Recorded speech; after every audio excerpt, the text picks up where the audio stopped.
Bien, chers amis, bonjour.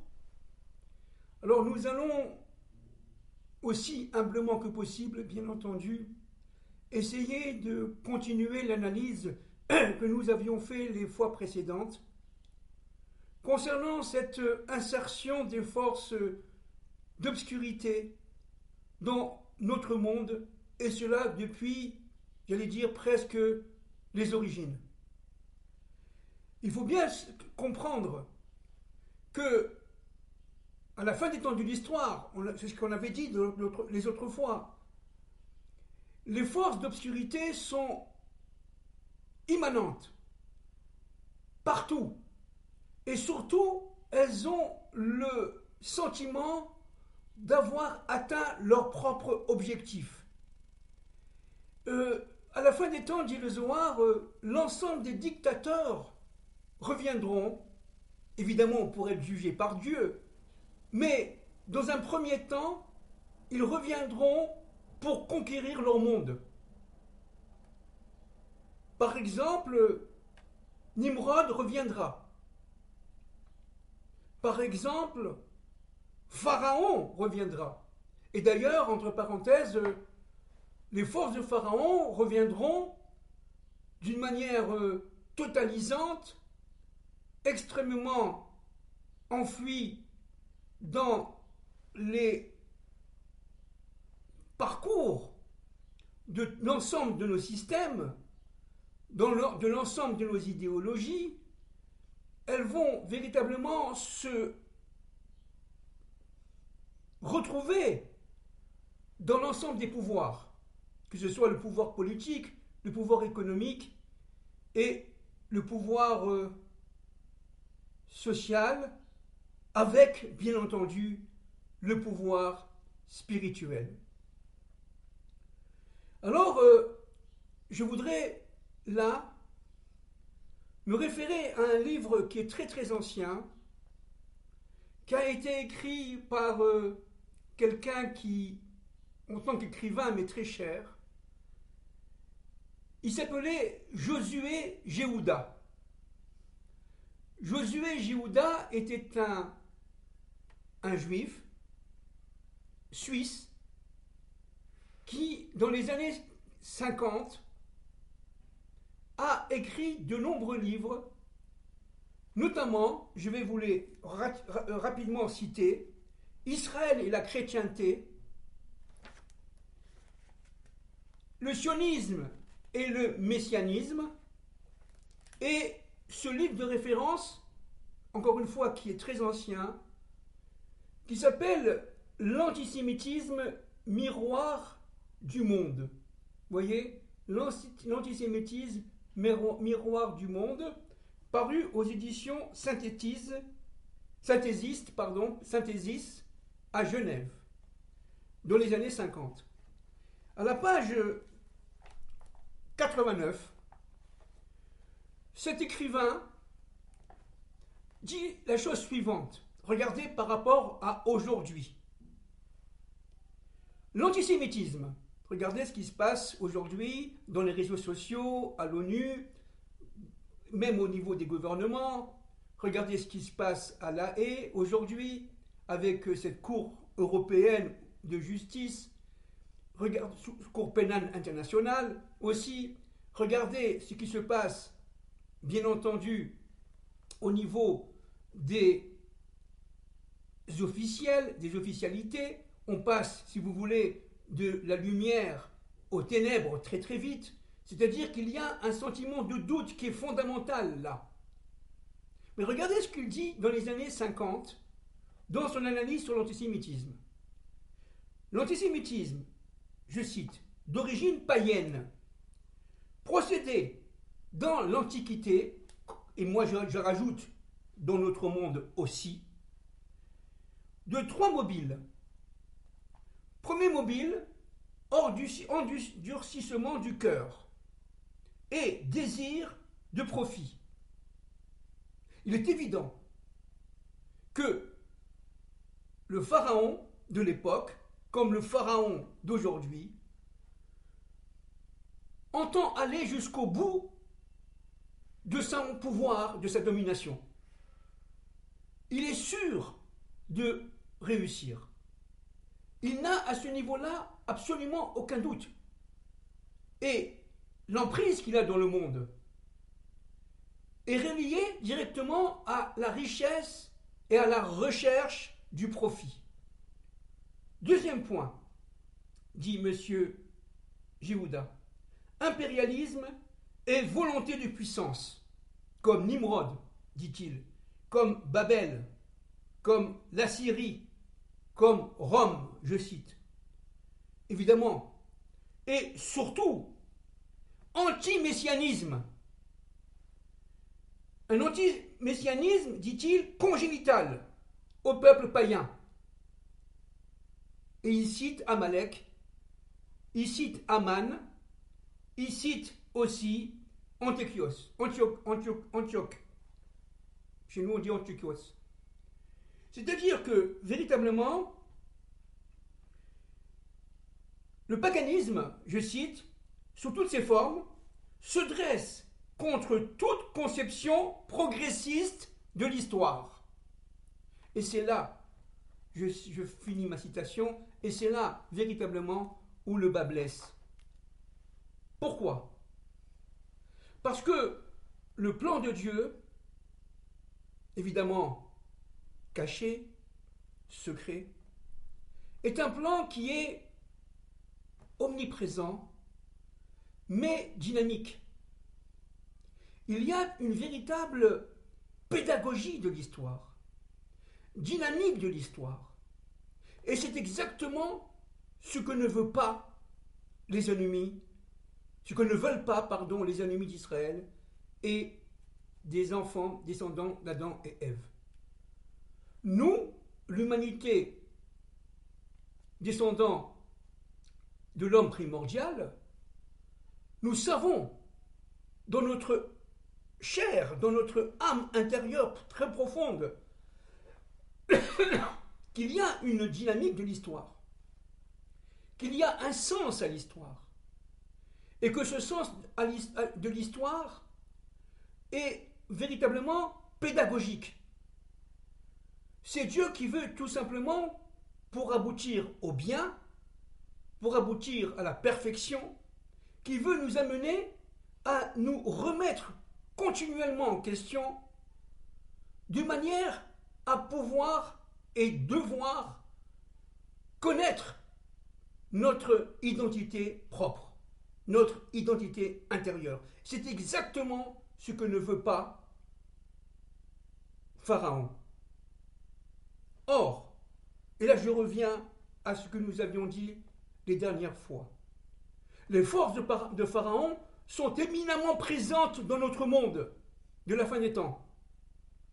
Ce sont ces forces qu'il importe évidemment de démasquer. Et entre parenthèses, le travail du Messie sera un travail d'abord dans un premier temps secret de démasquer ces forces, de les révéler afin de leur faire perdre leur substantifique moelle, de manière à ce qu'elles perdent tout simplement leur force intérieure, de manière à ce qu'elles se dissocient des forces du bien, et elles tombent en mourant éternellement. C'est ça le but. Maintenant, je vais me référer évidemment à nos sources, dont notamment M. Onstott, qui est américain, qui a fait évidemment de nombreuses études. Il s'appelle, je répète, Scott Onstott.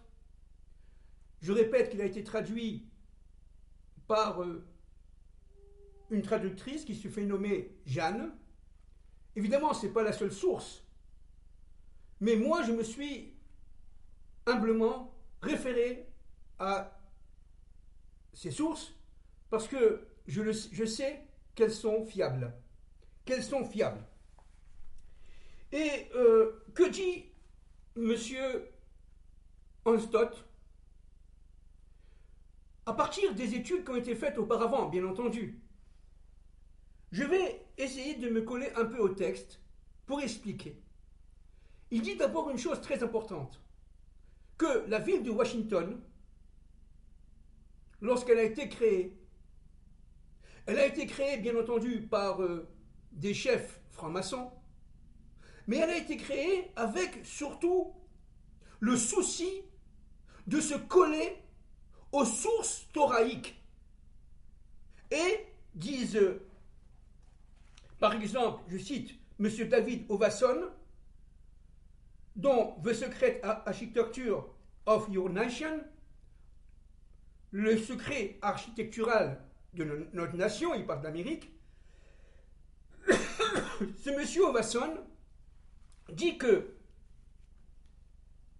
Washington DC est en fait, d'une manière codée, féru de forces séphirotiques. C'est-à-dire que, en fait, si on sait regarder notamment le centre-ville, on s'aperçoit que, en fait, les sphirotes de la Torah, inscrites dans le Zohar, dans la Kabbale, sont d'une manière extrêmement sournoise, cachée, bien entendu, présentes dans la géométrie, la géographie d'emplacement des bâtiments. Regardez ce qu'il dit. Pardon. À la place du Da'at, vous avez Keter, d'accord, Chesed, la Gvura, et le Da'at dans les sphirotes. Il dit qu'à la place du Da'at se trouve le point Scott, la place Scott. Et cette place Scott qui prend la forme, je cite, d'un Y de Pythagore.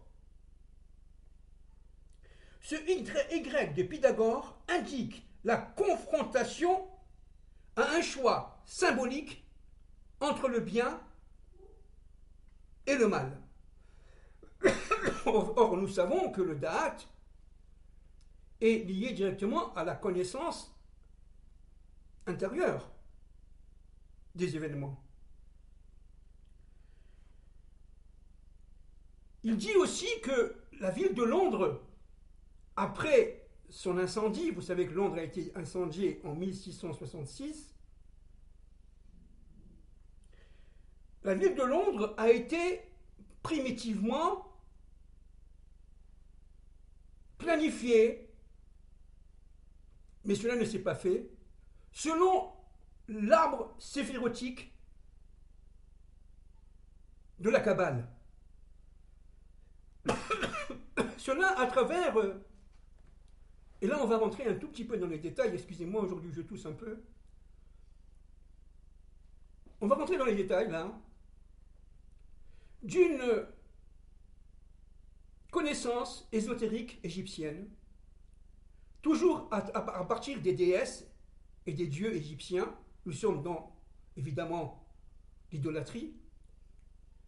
Et Isis, déesse égyptienne, qui va se marier avec Osiris et qui va enfanter Horus. Horus, dont l'œil d'ailleurs se retrouve au-dessus de la pyramide de $1. Alors il y en a qui disent que c'est Isis, vous voyez ici, et il y en a qui disent que c'est Horus. Eh bien,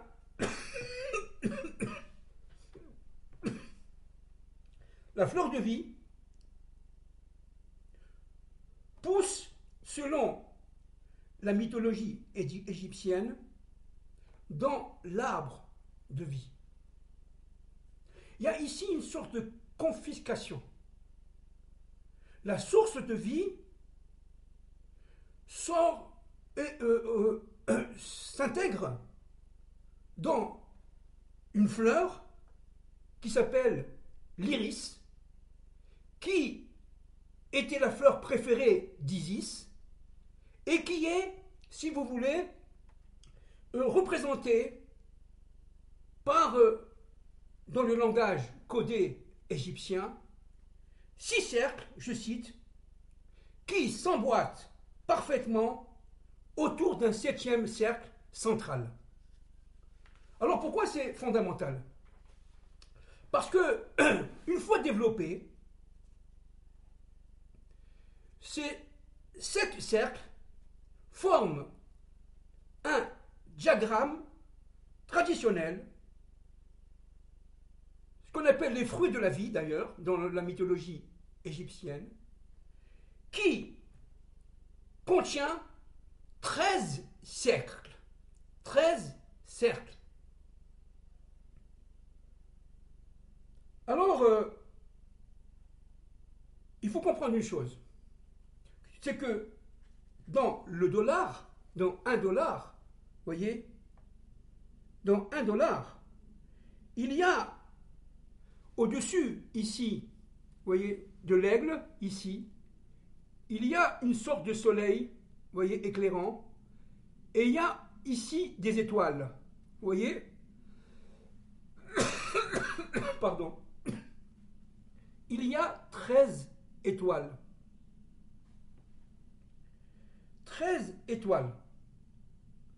Ces 13 étoiles sont appelées la gloire au-dessus de la tête de l'aigle. La gloire au-dessus de la tête de l'aigle. Pour ceux qui veulent plus de détails, peuvent se référer évidemment à mes sources.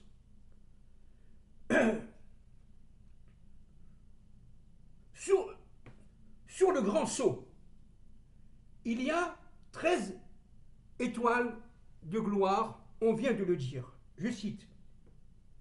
Dans les griffes de l'aigle, regardez, les griffes de l'aigle, c'est là, voyez? Dans les griffes de l'aigle, ici, dans les griffes de l'aigle du $1, se trouvent 13 flèches, 13 feuilles sur les branches, contenant, je cite, 13 olives et 13 bandes sur le bouclier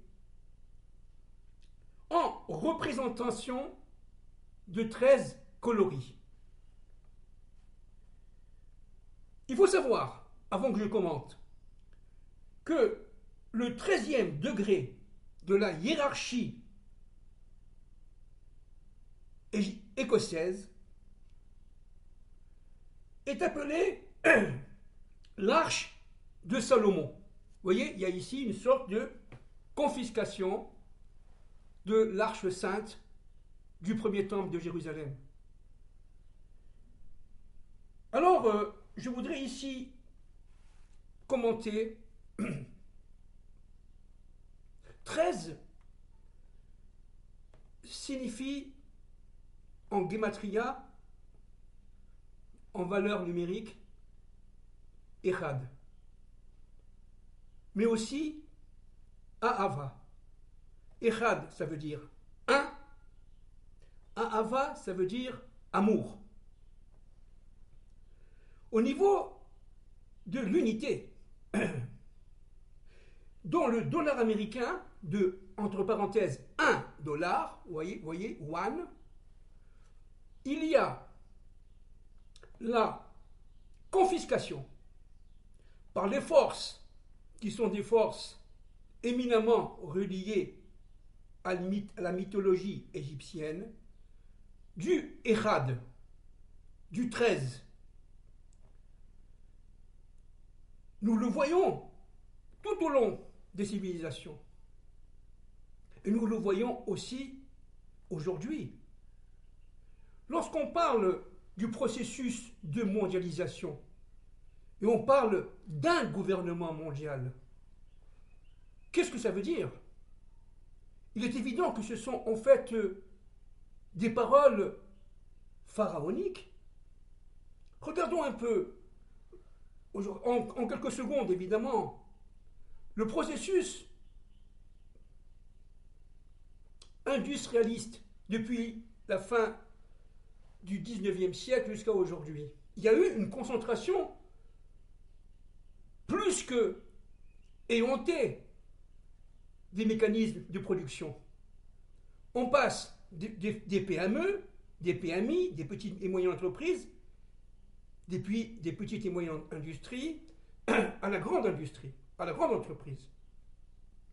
Et de la grande entreprise, en général familiale à l'époque, on parle de l'entreprise Peugeot, Citroën, etc. Eh bien, de la grande entreprise, il va y avoir une entreprise multinationale. Regardez, multinationale.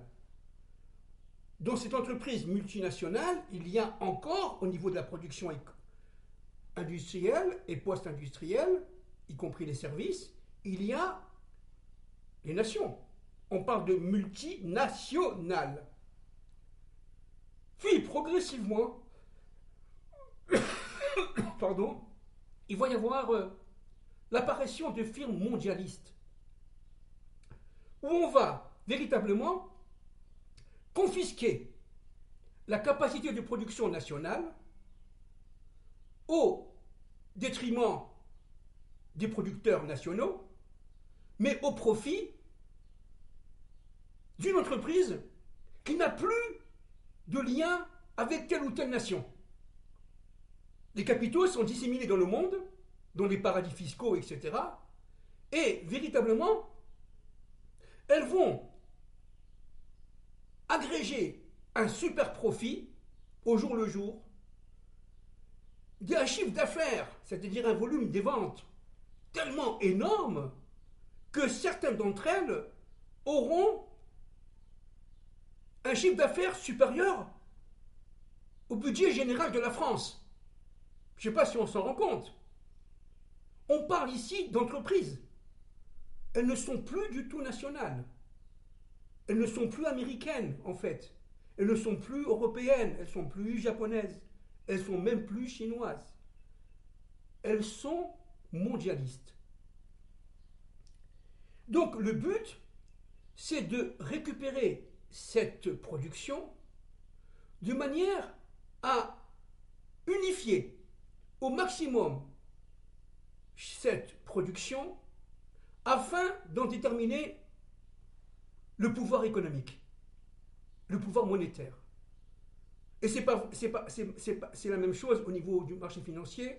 Toutes les réformes du marché financier depuis la fin du 19e siècle, le début du 20e siècle, sont des réformes qui ont amené véritablement à la monopolisation des forces de marché financier afin de dominer le capital des entreprises dans un premier temps, puis pardon, l'ensemble des capitaux érigés par les travailleurs, par le travail, et qui est normalement alloué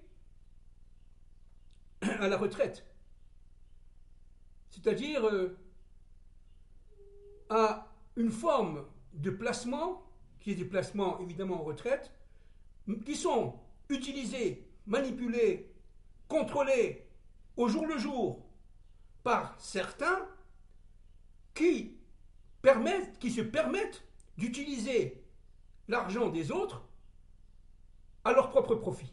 Donc nous sommes là véritablement dans le monde, regardez ce qu'a dit M. Jouando tout à l'heure, pardon, excusez-moi, M. Géouda, pardon, tout à l'heure, en disant que les forces de Pharaon sont reliées directement par l'appât du gain, par le profit.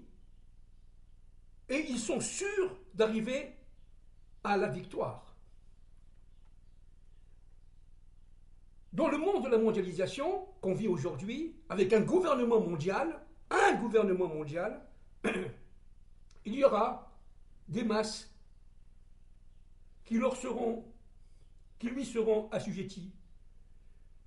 Des masses difformes, qu'ils veulent d'ailleurs de moins en moins nombreuses.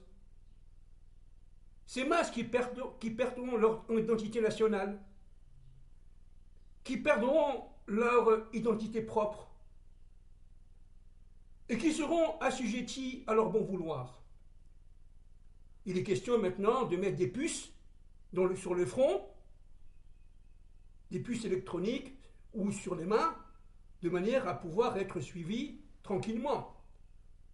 Lorsqu'on achète avec la carte de paiement, pardon, lorsqu'on achète avec la carte de paiement, on est complètement contrôlé, notamment par les Américains.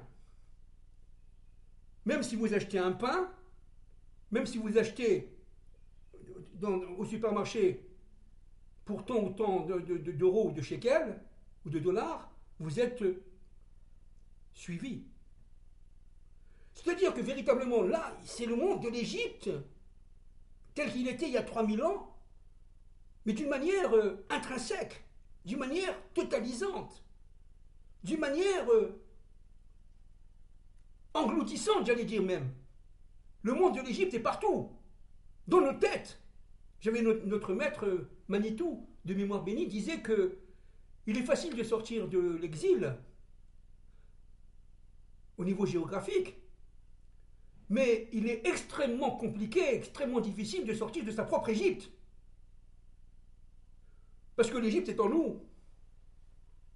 Elle est dans notre psychologie. Elle est dans notre sentiment de mimétisme. On va copier l'autre. Donc on va tout simplement, de proche en proche, perdre notre propre identité intérieure. C'est exactement ce qu'ils veulent. Être esclave en Égypte, c'est aujourd'hui être un citoyen bon genre, qui travaille, mais qui subit le métro, boulot, dodo. Avec tel ou tel film, telle ou telle émission de télévision qui va le cadrer, et c'est exactement cela le 13, le Erad. Un autre point très important là, c'est que il y a aussi le chiffre 72 qui apparaît.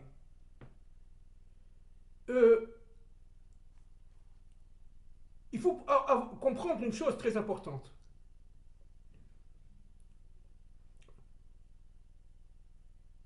George Washington, le fondateur des États-Unis d'Amérique, qui était un grand franc-maçon, un grand initié, se prenait carrément pour un dieu. Il se prenait carrément pour un dieu. Regardez, la rotonde, alors je cite, la rotonde du Capitole. Le Capitole, évidemment, c'est pas pour rien qu'il y a eu le problème du Capitole avec le président Trump il y a quelques années. D'accord ? La rotonde du Capitole fait figure du temple de Salomon au cœur de l'Amérique. Le dessin au sommet de la rotonde fait référence à l'apothéose solaire, le dieu soleil, à l'apothéose solaire de George Washington. Apothéose signifiant homme accédant au rang divin.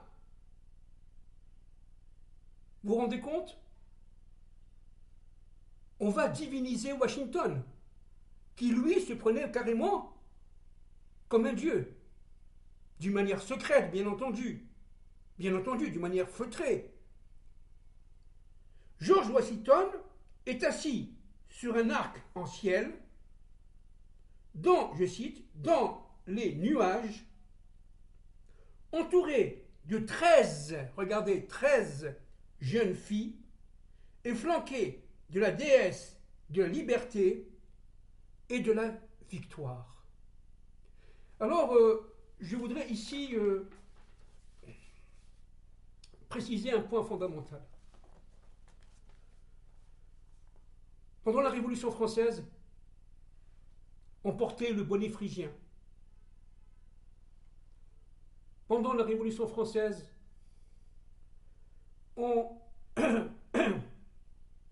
été liés à cette diatribe liberté, égalité, fraternité. Eh bien, il faut savoir que Marianne, qui avait le bonnet phrygien pendant la Révolution française et qui présentait sa poitrine, qui était dénudée, eh bien, Marianne était en fait, d'une manière secrète, la déesse Isis. Était la déesse Isis. C'est-à-dire que, en fait, Isis, qui portait, selon les règles secrètes égyptiennes et autres, le bonnet phrygien, qui dénudait sa poitrine, eh bien, était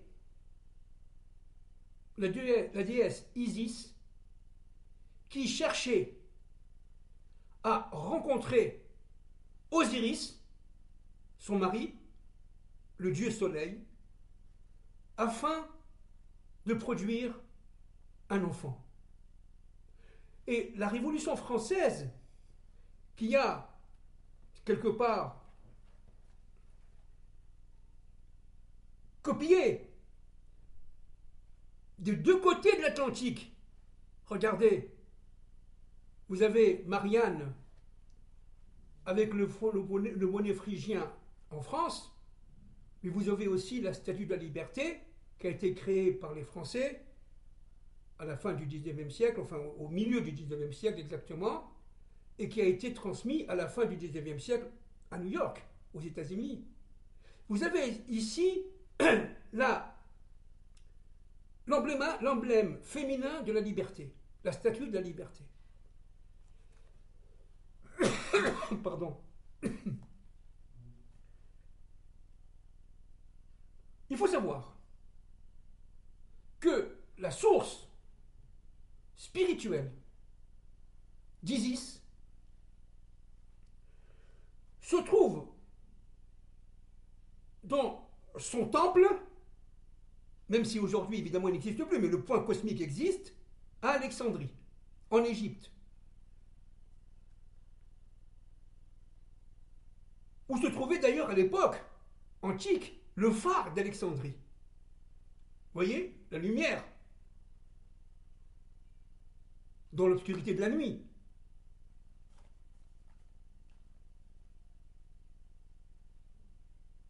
Je cite, le point le plus élevé d'Alexandrie, en Virginie, aux États-Unis, en Virginie, possède une réplique de l'ancien phare sous la forme de George Washington Masonic National Memorial. C'est complètement fou. Évidemment, la source, encore une fois, c'est Scott Onston. D'accord? Je vous demande, vous pouvez, si ça vous intéresse, rentrer sur Internet, dans les réseaux sociaux, dans YouTube, et vous l'avez en français.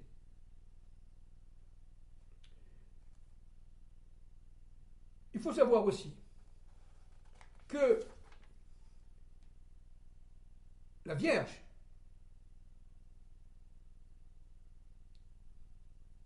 c'est pas moi qui le dis, n'est-ce pas, est une représentation ésotérique d'Isis.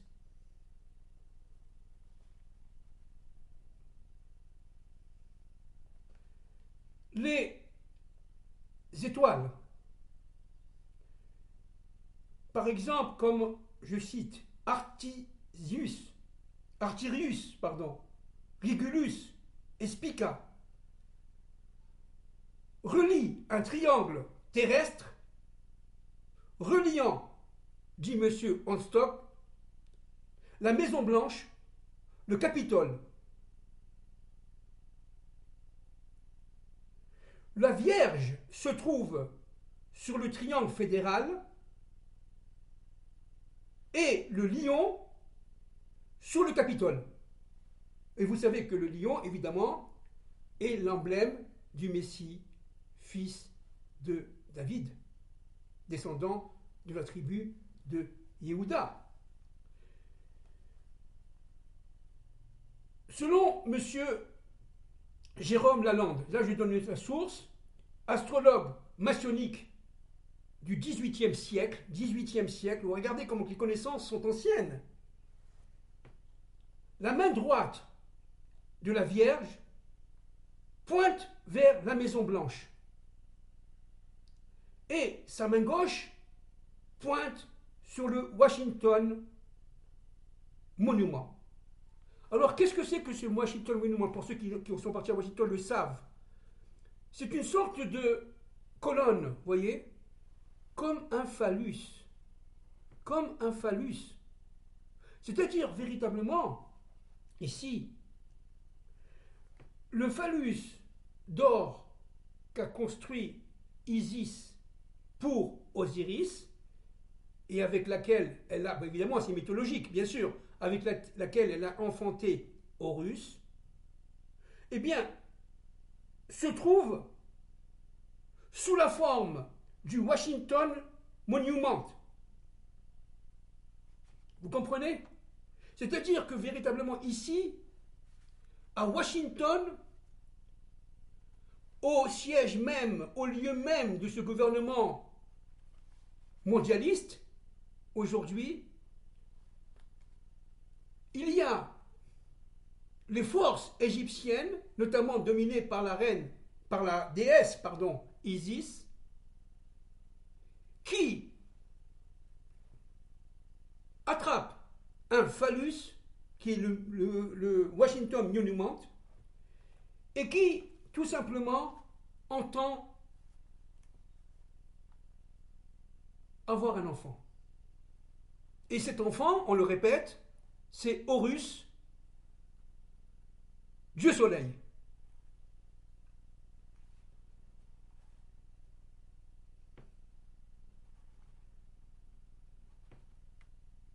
Monsieur Anstott dit que le trajet entourant ce monument, qui est la forme d'un phallus, suggère les organes génitaux féminins.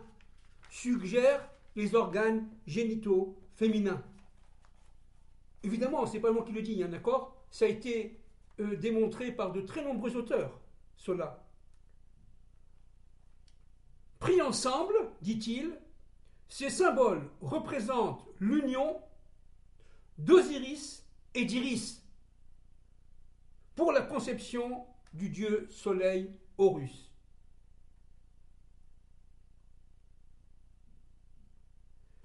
Je cite, pour finir, dans l'ascenseur menant au Washington Monument, il y a à son sommet le disque doré d'or, d'Horus, Dieu soleil, établi par le français franc-maçon Houdon.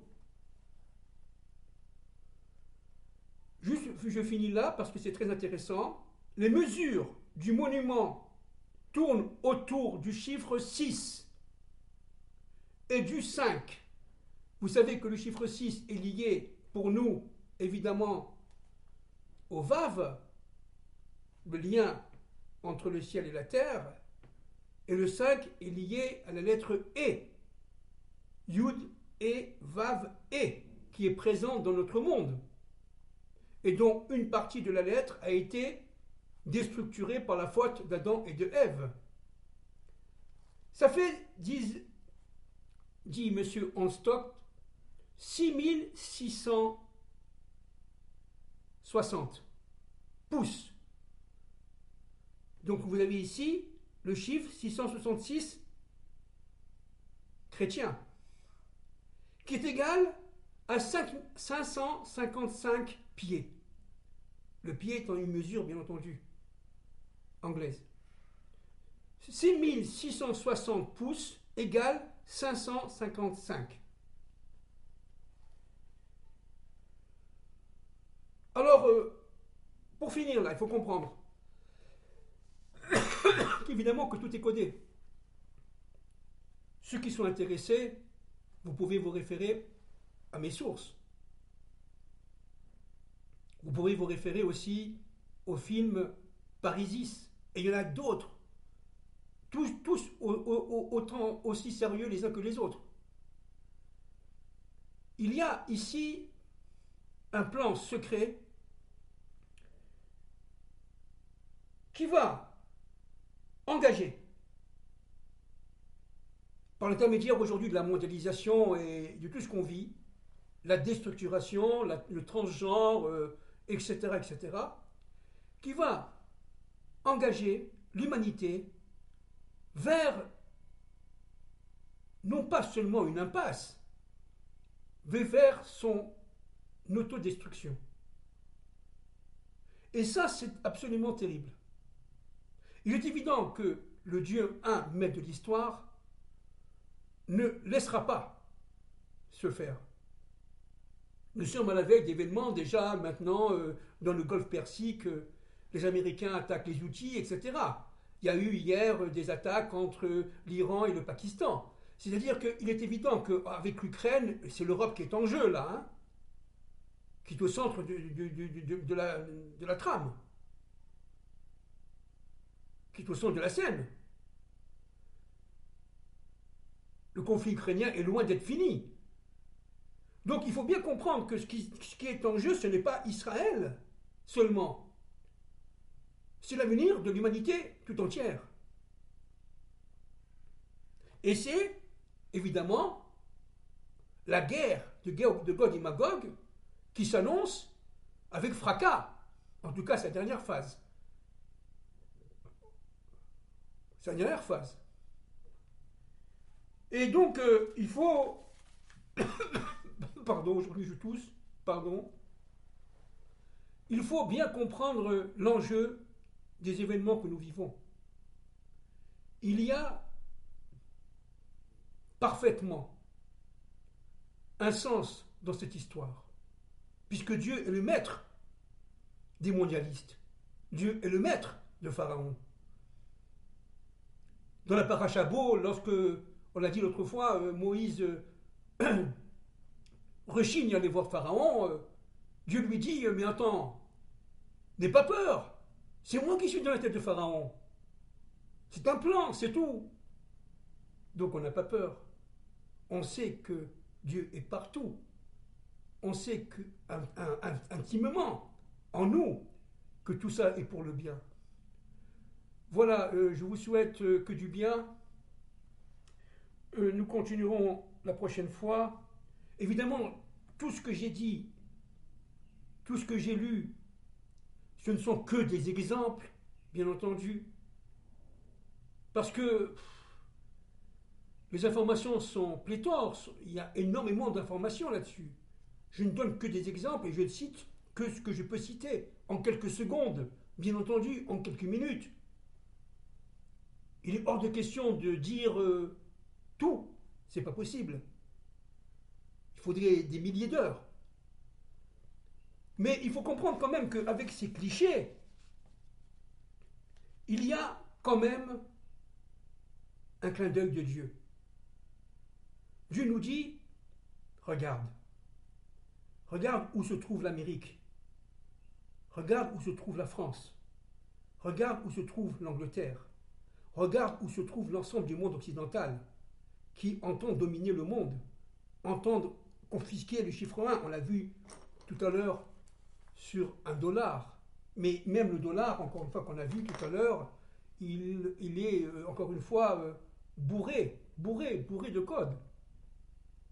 Et le dollar a été constitué par des chefs francs-maçons au milieu du 19e siècle. Voilà, je vous embrasse et que Dieu nous protège tous.